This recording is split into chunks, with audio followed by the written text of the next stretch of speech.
Salam olahraga ya. Di video ini gue akan bahas tentang tradisi emas dalam Olimpiade dari tim Indonesia yang tepat minggu ini kemarin Senin ya, dan gue baru sempat bikin videonya berlanjut. Cuman di sini gue akan nggak bahas skor, nggak akan bahas tentang pertandingan kayak apa, cuman gue mau lebih bahas kedepannya ini bagaimana.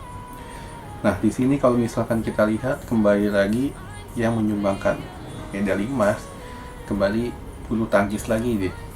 Ya, kembali bulu tangkis lagi yang menyumbangkan medali emas seperti dari Olimpiade sebelumnya, atau kita tarik persis satu Olimpiade ke belakang, yaitu Olimpiade Rio. Kembali lagi dengan cabang yang sama, torehan medali yang sama dengan kemarin. Satu emas, lalu satu perak, kalau nggak salah 2 atau 3 perunggu, sama. Nah, di sini kita melihat bahwa sebetulnya olahraga Indonesia ini kita tarik 4 tahun ke belakang, nggak ada perkembangan. Cabang-cabang lainnya kembali lagi nggak kelihatan. Kenapa bisa nggak kelihatan? Kalau misalkan kita lihat Indonesia kirim berapa atlet sih? Cukup banyak kalau gue bilang, cuman kembali lagi konsentrasinya ini yang hanya terpaku kepada 1 atau 2 cabang. Sedangkan kalau misalkan kita sebagai suatu negara ingin menjadi minimal masuk top 10 Olimpiade, yang harus dilakukan adalah fokus ke cabang atletik, cabang renang, dan pokoknya istilahnya 2 cabang itu deh, atletik, renang. Karena apa? 2 cabang ini menghadirkan medali-medali yang banyak istilahnya, karena begitu banyak nomor yang dipertandingkan. Dengan angkat besi pun juga kalau gue bilang seharusnya juga lebih dikonsentrasikan lagi. Kenapa? Karena kembali mampu menyelamatkan muka Indonesia lagi selain bulu tangkis. Dan di sini kalau misal untuk kedepannya, kalau misalkan kalau misalkan tim Indonesia ini ingin masuk ke top 10, yang pertama adalah harus membenahi dari segi pembinaan dulu.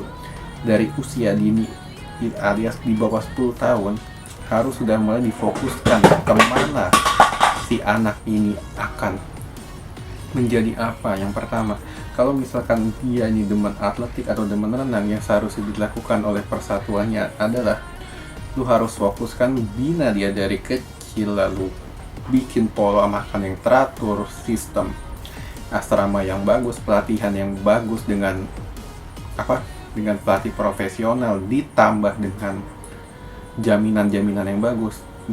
Kedepannya akan mencetak suatu atlet yang sangat bagus, dan ini udah dibuktikan oleh bulu tangkis dengan dibina dari kecil, lalu diberi asupan gizi, pelatihan, beasiswa, segala macam, kedepannya bisa menjadi juara. Sedangkan untuk cabur-cabur lainnya, gue belum melihat konsentrasi ke situ. Nah, kalau misalkan kembali lagi, berapa waktu yang dibutuhkan untuk bisa mencetak seorang atlet, itu nggak mudah. Lu bisa minimal menghabiskan 10 hingga 15 tahun baru ketemu suatu champion. Nah, inilah yang kalau gue bilang kedepannya harus menjadi tantangan, sehingga kembali lagi Indonesia ini akan menjadi suatu macan Asia seperti ketika masa lalu yang begitu disegani istilahnya. Nah, untuk Olimpiade 2024 seharusnya ya dari sekarang ini udah mulai dipersiapkan juga. Cabur-cabur apa sih yang seharusnya bisa?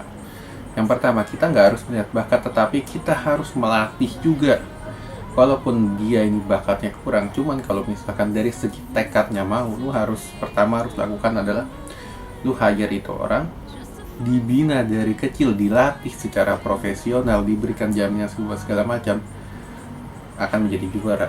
Itulah yang dilakukan oleh negara-negara seperti China, Amerika, Jepang, lalu negara seperti Great Britain. Semua mereka lakukan itu.